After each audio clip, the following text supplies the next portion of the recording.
hot meal from my childhood today with Cuban-style arroz con pollo. I spent some of my school years in Miami, and Cuban food is one of my absolute favorites. I asked a Cuban friend of mine who cooks as well for recommendations on cookbooks, and she conveyed to me that her aunt has told her that the Cuban table by Sofia Pelaez is the recipes that most closely remind her of her aunt's time actually in Cuba before she came to America. So that's the one we're going to try for making this iconic Cuban dish.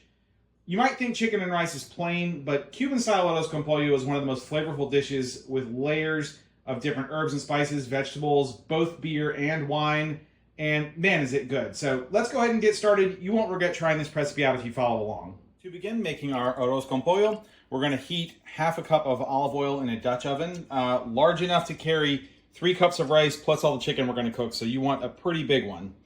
Now we're going to take a green bell pepper that we've cut into rings, and we're going to add that to the oil. And on top of that, we've got 3 pounds of chicken thighs and chicken legs, and we're going to put that in as well in batches.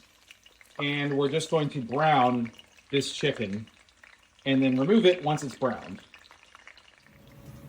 I have removed the chicken from the pot and set it aside on a plate, as well as discarded the overcooked pieces of bell pepper. And now I've added a cup of white wine, and I'm just stirring and deglazing the pot to get all of those delicious fried bits off the bottom so that they're incorporated into the dish. Now I'm going to return the chicken pieces to the pot.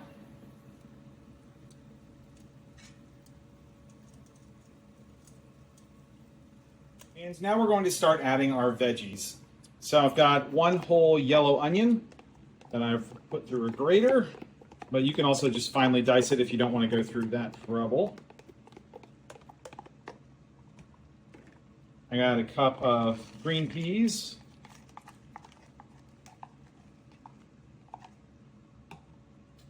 This is 5 garlic cloves that I've crushed in a mortar and pestle. Half a pound of chopped asparagus. A cup of jarred pimientos. And let's get all that kind of mixed in and incorporated here. Now we're going to add some more liquid to the pot. So I've got 3/4 of a cup, which is about 6 ounces of a Pilsner beer that we're going to put in there. You can see I used Modelo, which is Mexican, not Cuban, but it's still, it's at least Latino, right? And then we're going to add 4 cups of water. Now we're going to add our seasonings to the pot. So with a either a chicken bouillon cube or one of these packets of chicken bouillon powder, go ahead and add that in. Now we're going to put in about a 1/4 cup of tomato paste. This is a tablespoon of kosher salt, 3/4 of a teaspoon of achiote powder or añato powder. I ground up whole añato seeds, but you can find the powder form of this in the grocery store as well. Then half a teaspoon of oregano and half a teaspoon of nutmeg. So I'm just mixing everything up so we get those spices nice and evenly distributed, as well as get those vegetables mixed around.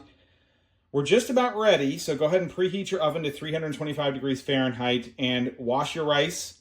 It's going to be about 3.5 cups of Valencia rice, which is a short grain Cuban rice. It's available at all the grocery stores here in Florida, but you can get it online if you don't have it here. I've upped the temperature of the pot to medium high, and you can see that it's starting to bubble here now. So we've got our 3.5 cups of Valencia rice that's been rinsed, and we're going to go ahead and mix that in.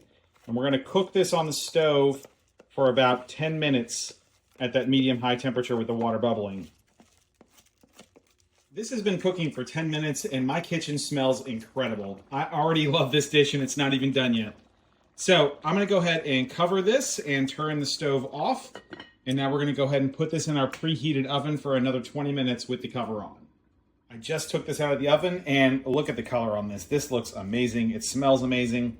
We're going to go plate this up in just a minute here, but one last thing is we're going to put another splash of our Modelo beer in here, a Pilsner style, and get that thoroughly mixed up, and that rice and those veggies and everything will absorb that last bit of liquid, and then we'll be ready to eat this.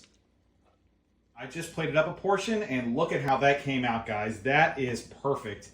I love this dish for so many reasons. It's so flavorful. You can make a huge portion for a family or for a gathering, and it even just presents well with all of those different colors, right? There's reds, there's yellows, there's greens, and you can top it with a little cilantro or fresh herbs if you want to give it even a little more oomph.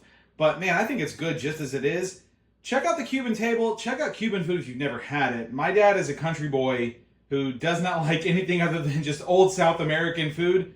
But if I mention that I'm making some black beans and some arroz con pollo, his ears perk up. It's that good. So definitely check this out and check out some of my other Cuban videos as well. And I'll see you guys at the next one.